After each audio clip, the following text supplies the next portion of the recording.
How do we treat a person that we do not know? If a person is a stranger to us, we do not easily give our 100% trust. Kapag hindi natin kilala, hindi tayo basta-basta nagtitiwala. Laging may pag-aalinlangan, laging nagdududa, laging nag-iisip. Maganda kaya ang gagawin nito? Ibibigay ko ba yung tiwala ko? There is always that sense of caution in dealing with people we do not know. And comparing it to a person that we already know, to someone we can easily relate, to someone who has already been part of our life, then it would be easier for us to relate with that person. Mas madaling makitungo kapag kilala mo na yung tao. Mas madaling kausapin, mas madaling pagkatiwalaan kapag nakasama o naging bahagi na ng buhay mo yung taong iyon. Somehow there is always that bias towards strangers. It may seem that there is a little discrimination towards people that we do not know.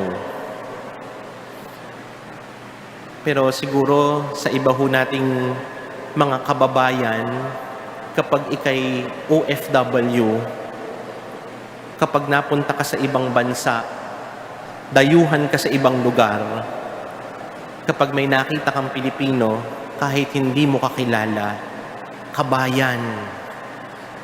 Kahit hindi mo kakilala, nagiging kakilala mo kaagad dahil kapwa Pilipino.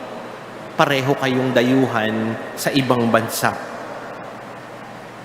But what if that stranger does something good to us? What if that person that we do not know suddenly does something that is unexpected of? Yung pinagdududahan natin, biglang may ginawang kabutihan, biglang may magandang ginawa sa atin. What if that person that we are worried about all of a sudden does something extraordinary for us? And the moment that this happens, for sure, our walls of biases, our walls of discrimination would fall down because something good has been done to us. Nawawala yung ating pagkabayas, nawawala yung ating pagdududa dahil may kabutihan na ipinaabot, may kabutihan na ginawa para sa atin yung isang dayuhan, yung isang hindi natin kilala. In our first reading, we hear the words of the Lord through the prophet Isaiah. He exclaims that even the offering of foreigners, the good deeds of strangers are acceptable in the eyes of the Lord. We have to remember that the Israelites would hold dearly their identity of being the chosen people of God. Kapag hindi ka Hudyo, kapag hindi ka Israelita, hindi ka bahagi sa bayan ng Diyos. Ganun sila mag-isip. Kaya anuman yung kabutihan na ginagawa ng ibang tao, kahit hindi sila Hudyo, dahil hindi sila Hudyo, hindi magandang gawain iyan.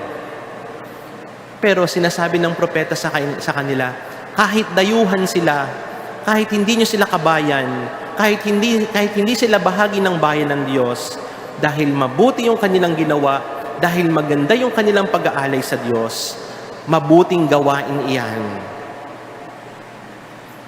With that kind of mentality, they project a bias to those who do not belong to them. There is a sense of discrimination for the people who are not part of the chosen people of God. But God reminds them that every good offering, every righteous action is always pleasing and acceptable to God. It is not only the chosen people of God who can be pleasing before the eyes of the Lord, but every person who acts righteously is also acceptable and pleasing before the Lord. even if they do not belong to the group, even if they have a different denomination, we will all be pleasing in the eyes of the Lord if we act justly in the sight of the Lord. Minsan may mga iba din ganyang nag-iisip. Kapag hindi ka namin kasapi, kapag hindi ka namin kaanib, hindi ka maliligtas. Pero paalaala din para sa atin, tingnan din natin yung ating kamalayan. Baka mamaya, ganun din tayo mag-isip sa ating kapwa. But what if we have become too familiar with one another? This was the struggle of St. Paul in our second reading. He was depressed with the way his fellow countrymen have received the good news. Dahil masyado na silang sanay dun sa kanilang natanggap, masyado na silang sanay dun sa kanilang ginagawa, para bang binabaliwala na nila yung kanilang natanggap. Kaya nga, paalaala ni San Pablo sa kanila, kayo yung ipagmamayabang ko sa aking mga kababayan. You who are Gentiles are better than my own countrymen, because they have become overfamiliar with they have become overfamiliar with the good news that they have received, that somehow it has become insignificant for them. It was a precious grace that they were throwing away. But St. Paul does not lose hope. Rather, he sees the response of these people who do not belong to his race as a tool for his fellow countrymen to appreciate the grace that they were losing. Sabi nga ho nila, familiarity breeds contempt.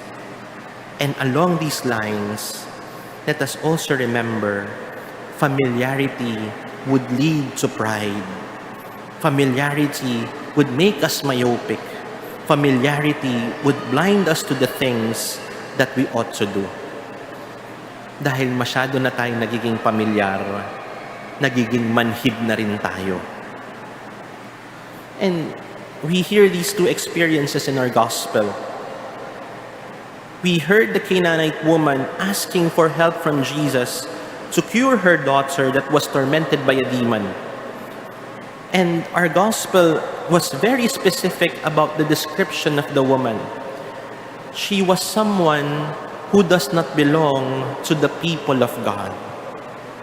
She was someone who do not belong to the people of Israel. She was an outsider.